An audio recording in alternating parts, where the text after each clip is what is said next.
As far as I'm concerned, you have property with mud that you need a utility vehicle, nothing touches a Polaris Ranger. Nothing. I've proved it. Welcome to the channel. I've had this Polaris Ranger for almost 2.5 years, and I wanted to do a review on it. And I thought, you know, to do the review, I'll show you a little bit of it driving around my property and what I use it for on the property.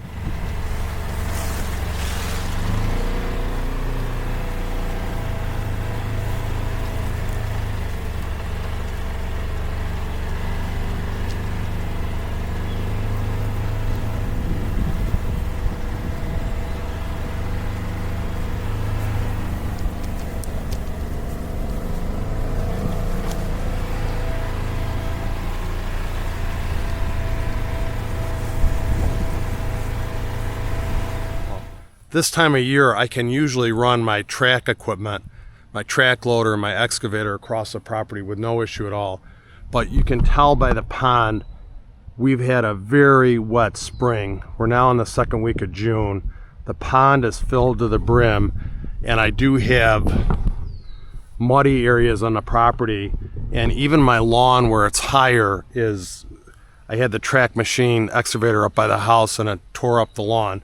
Not worried about it, will grow back.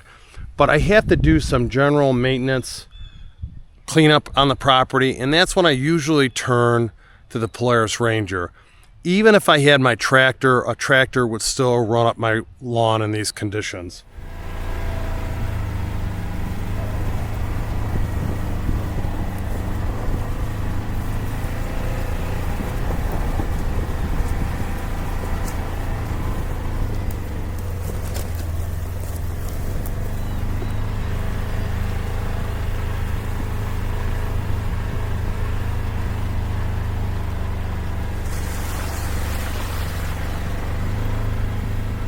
So I'm using the Ranger today to show you generally how I use it. Always it's a camera caddy. This is a light load. I'll have as many as 3 chainsaws in this. When I'm taking tree downs and bucking trees, I'll have 3 chainsaws, tripods, fuel, and so on in the back. Today I'm really going to use it to move the log splitter and to carry bucked wood over to here, my little camping spot, and I'm going to split some wood and stack it by those trees. My number one accessory on the machine is by far, which I had on my first Ranger, 2006. Guys, how time flies. My first Ranger, I think, was a 2006. So that's how long I've had this chainsaw buck holder. And this is my favorite accessory, is to carry a chainsaw on it like this. So accessories I put on the machine, I think it had a backup camera front and back, had a front bumper. I put rock sliders on it, a bumper just to keep things, and it's not the best of bumpers, but a bumper to keep me from backing into things and damaging the machine. Rock sliders are amazing. And then the storage compartment.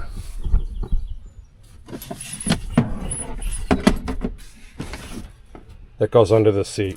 This box right here, which is very first aid kit, air compressor, and so on are under that. I usually put a wheel on the steering wheel to help me turn, but that's all the accessories are on it. It came with a winch, it came with a front bumper, the tires are standard. So that's a quick walk around on the machine. I'll pick you up a little later in the video. I'll show you what I use it for around the property other than a tool and camera caddy. So my brother, when he brought his John Deere Gator, people asked him, friends asked him, why did you buy the Gator? And my brother told him, I bought the Gator to pick up sticks. When you have a property with trees, my God, especially if you followed my channel, I cut down over 300 trees on this piece of property that were dead. These are dead trees. And I lose every winter or storm, I'll lose.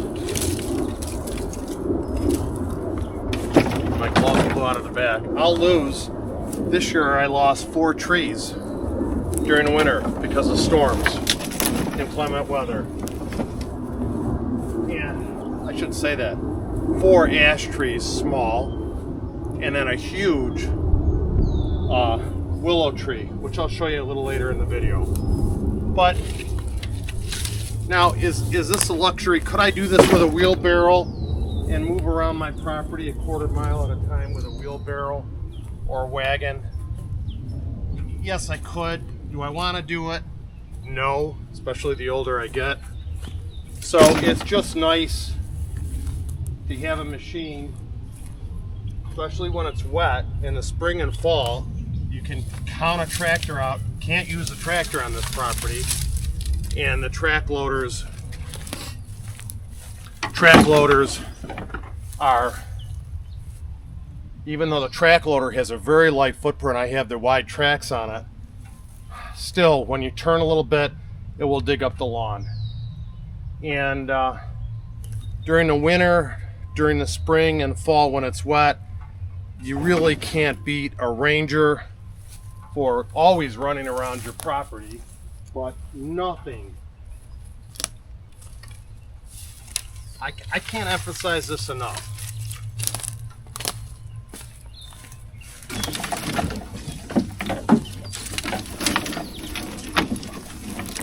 Nothing goes through mud on property like a Ranger.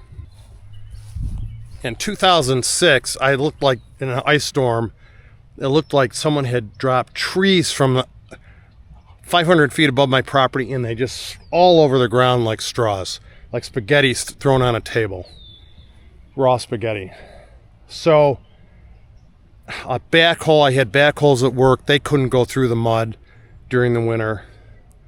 And I bought a Ranger. I've had videos on it. It was a simple Ranger. I don't know if it was 700 cc's at the time, 600 cc's. Put some mud tires on it. Listen, people, my wife thought I was obsessed, and I was.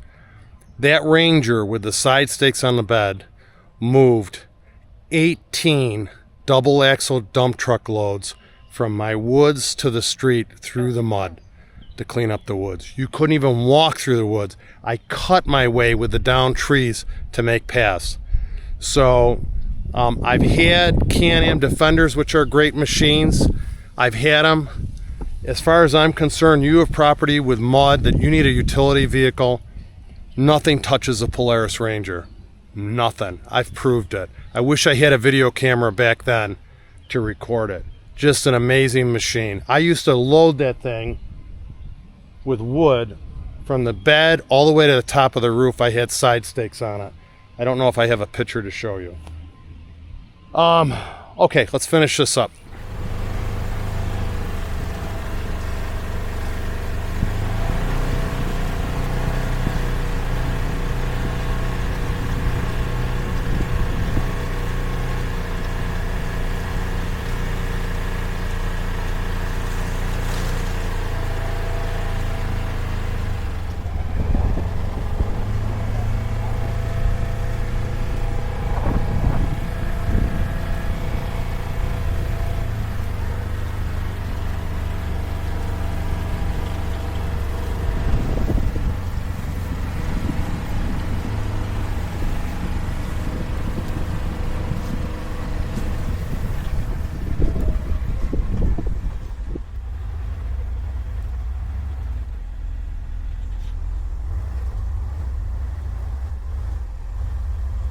That shows up on the 360 camera.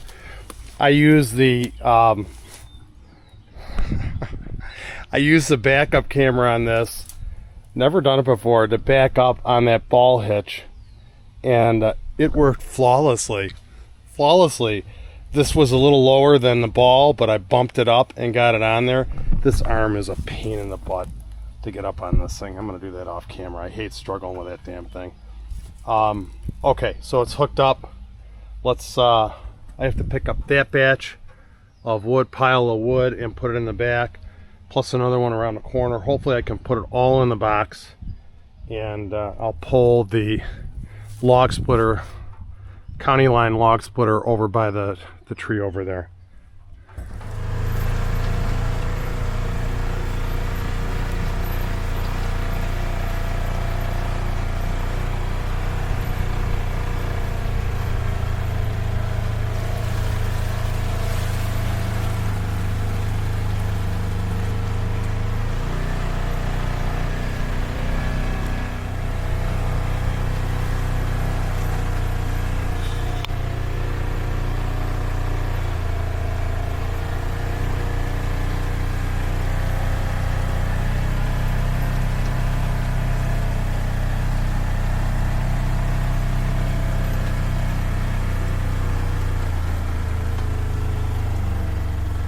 Spent all this time getting this set up. I forgot my earplugs. I better get earplugs before I run this, and eye protection.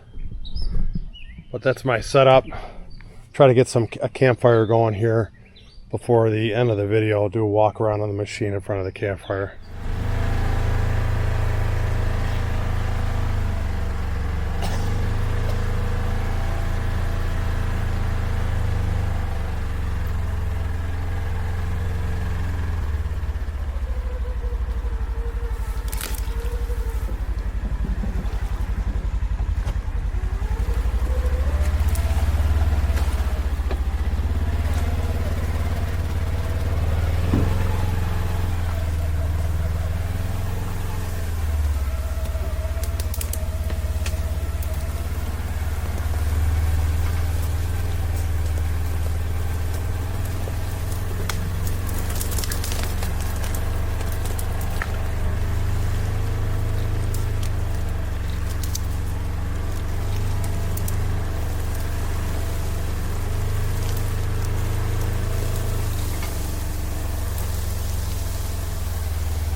So an overview on this great machine. I think I've had, well, let's go back a little bit. From 2006, I think I've had 5 utility vehicles. I had an 06 Ranger, which was amazing, very simple machine compared to modern day machines. Then I got a 2017 Ranger, and I have a video on this if you want to hunt for it. Then after the 2017 Ranger, I bought, and that was not a Northstar. Then after that Ranger, I purchased a Can-Am Defender. Well, I'll stick with utility vehicles. I bought a Can-Am Defender XMR. Best UTV on the trail I've ever had. I had 32-inch tires on it. It had that XMR gearing, the lockout front end, smart lock. Fantastic machine. Then after that, I traded that for a limited, I think it's a limited Defender, full air conditioning cab. Put the 32-inch tires on that. I had to put forward swing arms, A-arms on the front of it for ground clearance. And that machine, I had some engine issues. It would foul one of the cylinders, and Can-Am kept telling me that I'm using super unleaded you know, it was ethanol free, and I don't agree with that. It was the first year for that engine. It was about 82 horsepower. The cab was nice, big. I did a video when I traded that machine for this machine and my brother's John Deere Gator on this piece of property. Look up that video. That was a great video. So I reviewed the John Deere Gator, my 82 horsepower Can-Am Defender Limited, and then this Polaris Ranger Trail Boss Northstar XP, 1000 XP. I will say, out of all the units I've had, they've all been good. The Rangers have always been better. And Can-Am, if you want to drop off a Defender to meet us side by to test, I'm glad to do. The Can-Am Defender had more room in the cab, no doubt, but there was always a squeak, a rattle on that Limited, Can-Am Defender Limited in camo, which was nice looking. Engine issues with it. You know, just driving around, it's like it's running on one cylinder. I'm not, if you have one, that's great, it's a good machine, but this engine in this machine has been around for so long. 82 horsepower. You can change the oil in an hour or less. Very little things to grease on it, and it's just excellent, extremely reliable. So on my two and a half year review, and I've ridden this on the trail once or twice. I don't want to beat it up, that's why I haven't taken it on the trail. I have Honda Talon to do that. Excuse me. But as far as around my property, on the trail, reliability with that engine, four-wheel drive, the massive tires they put on, I think they're 29-inch X-Terrain tires. I think they're Polaris brand, Pro Armor, but I think they're 29-inch. They're a Pro Armor brand. Again, arched A-arms. If you can see them, you might not be able to see them. I think 12, they say 14 inches of ground clearance. I don't know if I believe that. You can see them loaded up. Great machine. Don't know if you'll be able to see the inside with the sun, but inside, not as roomy as a Defender, definitely not as roomy as a John Deere Gator. Heat and air conditioning are flawless. More than enough cooling during the summer and a ton of heat in the wintertime. So that's it. I hope you enjoyed it. That's my 2.5, 3-year review. Not a lot of miles on it. Beautiful machine. Hope you enjoyed the video. Please comment if you have any questions. Happy to listen to your questions. I'm sorry, happy to read your questions and comments and answer them. And thank you for coming back to the channel, spending your time watching it. Please consider liking, subscribing to the video, sharing it with a friend. I hope to see you on the trail. Let's respect each other. Try not to get tied into the nonsense during election year. We can disagree. We don't have to hate each other. We can disagree. We don't have to hate each other or be nasty to each other, right? Okay, that's it. Ooh. Is it nice back here? Wow, is it nice? Look at those clouds. Haven't been on a motorcycle. Been feeling sick. Maybe tomorrow I'll go for a ride. Father's Day weekend. Love that color.